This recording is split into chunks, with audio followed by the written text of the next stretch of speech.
Listen up, okay? The next viral product is hiding in plain sight right now, and your competitors are already looking for it. The difference between you finding it and your competitors is knowing exactly where to look. Hey everyone, Michelle Bally here with Learn with Shopify, and today I'm breaking down something I'm genuinely excited about: finding products that are about to blow up before everyone else jumps on the bandwagon. In the next 10 minutes, I'm giving you my personal playbook, 5 proven methods to spot trending products before your competition even knows they exist. From completely free tools anyone can use to real-world tactics I've seen work time and time again, so let's get into it.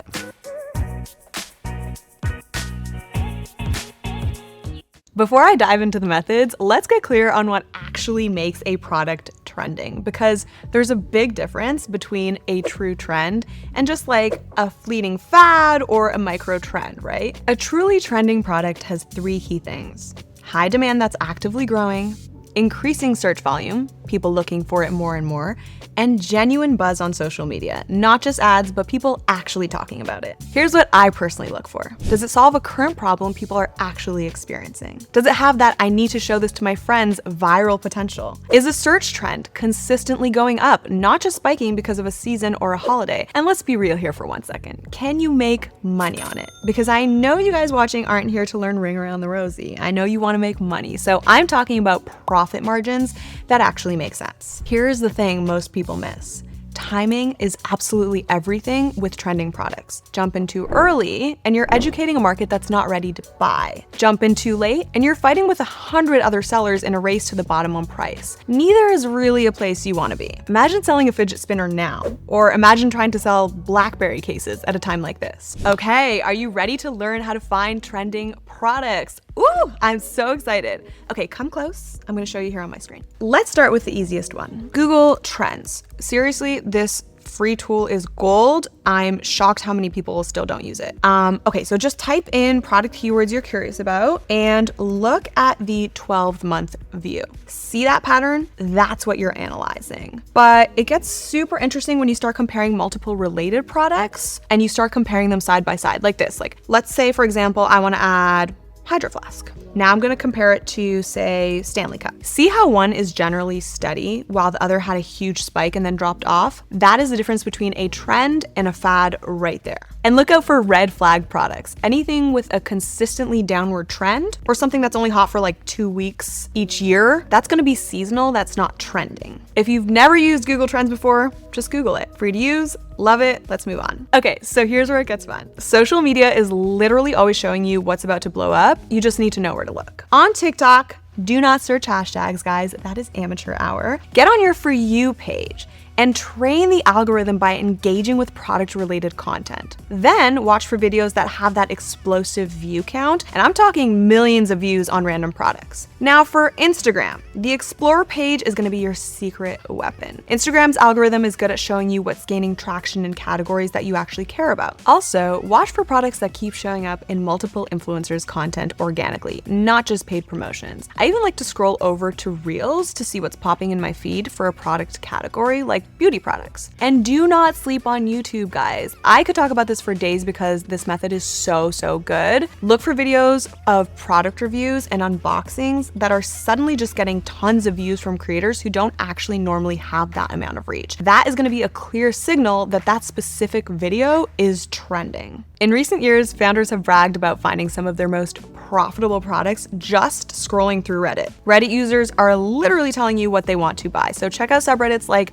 Shut Up and Take My Money and Didn't Know I Wanted That. These are literally dedicated to cool products people are discovering. But also look at niche communities related to your market. The key to finding what's trending is looking for posts with tons of upvotes and comments like, "Where can I buy this?" And definitely make sure though that these posts are recent. Facebook groups are good too, especially entrepreneur groups where people often share their winning products. And Discord servers, guys, particularly for gaming, tech, and hobby communities. These are like early warning systems for trending products. I am literally gagged. Look at this outlet extender that comes above couch height, 17K upvotes. See, if only we thought of this a year ago, we could have really had something here, you and I. So timing, guys, is everything with these products. Now, let's get a little more advanced. Google Keyword Planner is free with a Google Ads account, though you'll get more detailed data if you're running active campaigns. Even with the limited version, you can still spot trends. What you're looking for is keywords with strong 6-month growth patterns.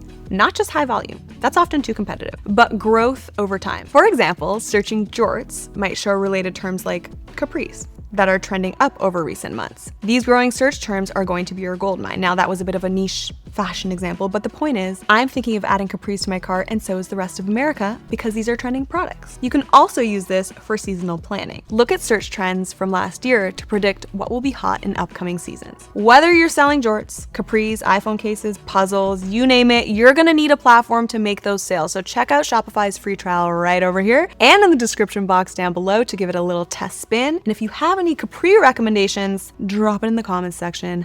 Back to it. Once you've got some product ideas, you're gonna need to validate them before going all in. I'll walk you through my quick validation process using a professional SEO tool like Ahrefs or SEMrush. First, check the search volume. Here in Keyword Explorer, I'm gonna type in our potential product keyword, and then the first number I look for is the main search volume metric. I generally look for at least 1,000 monthly searches. Less than that, and you might struggle to find enough customers. Next, I scroll down to the historical performance graph. This is where you separate a real trend from a temporary fad. You want to see a consistent upward trend over at least 6 months, not just a sudden spike that could just disappear as fast, right? And then finally check the competition balance. Look right next to the search volume for a metric called keyword difficulty, or KD. This score usually is color-coded. It's gonna tell you how hard it is to compete. You want that sweet spot. Enough demand to show the market is real, but a low KD score, ideally in the green, so that you don't need a massive budget to stand out. So let me show you a perfect example. I'm gonna type in jorts. Okay, so look at this.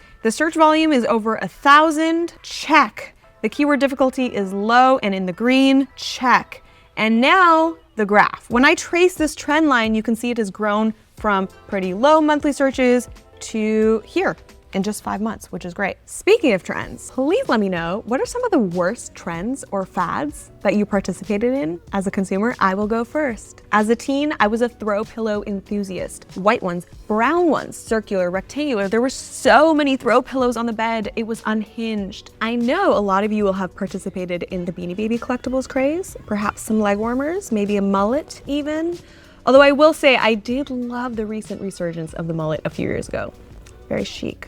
Leave them down below. Not ready to invest in inventory? Here are 3 quick tests that I use. Test number 1, run a small Facebook ad campaign, just $20 to $50 is enough, and create an ad for the product and see what the click-through rate is. Anything above 2% is promising. Test number 2, build a simple landing page for the product and drive some traffic to it.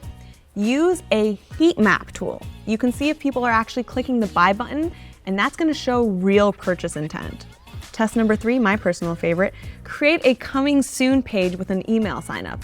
If people are willing to give their email to be notified when it launches, that is solid proof of interest. Here are some red flags to avoid. Let me save you some heartache with these red flags that I've learned, unfortunately, the hard way. Watch out for fads versus trends, okay? This is a trap. If something seems too viral too fast, like fidget spinners were, it might be gone before your inventory even arrives. Be careful with products that might have legal issues, like patent infringements, trademark problems, or regulatory concerns. That cheap knockoff might seem profitable until you get a cease and desist letter. And please, please check saturation. If you search the product on Google and see 1,000 plus sellers already, especially if they're all running ads, you're probably too late to the party. Now, let's put this all into a practical action plan that you can start today. First, create a weekly research routine. Dedicate 2 to 3 hours each week to spotting trends across these methods that we just talked about. Consistency beats intensity here. It's better to spend 30 minutes daily than 5 hours once a month. Don't rely on just one method. I recommend using at least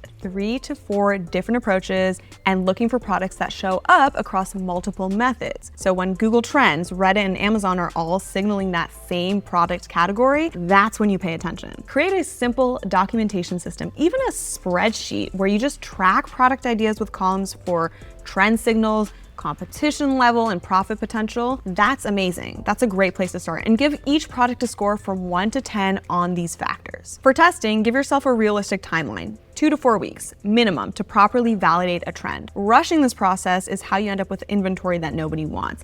And please, guys, please calculate your profit margins properly. I generally look for products where I can price at least 2 to 3x my cost, but this varies by industry. The important thing is leaving enough margin to cover marketing, shipping, and still make a profit. And yeah, guys, that is it. We've just covered 5 incredibly powerful methods to find winning products for your store. If you're just starting out, focus on methods 1, 2, and 3 this week. They're free. They're easy to use and incredibly powerful when used together. For those of you with a bit more experience, try combining 5 or more methods for maximum accuracy. The more confirmation signals you get across different channels, the more confident you can be in your product selection. Remember, guys, consistency and patience beat rushing to the market every single time. It's better to launch a well-researched product next month than a guess tomorrow. If you're using Shopify for your store, definitely check out product research apps in the Shopify App Store. There are several good ones like Product Mafia and Ecom Hunt that can automate a lot of this research process. And then there's also Sell the Trend, which will work great alongside Shopify. That's gonna help you find products you can then easily add to your store. I'm super curious, guys, what trending product opportunities have you guys spotted using these methods? Drop them in the comment section down below. And if you want more content just like this, hit that subscribe button and the notification bell. I loved our little hang today, guys. I'm Michelle. This is Learn with Shopify, and I will see you guys in the next one. Bye.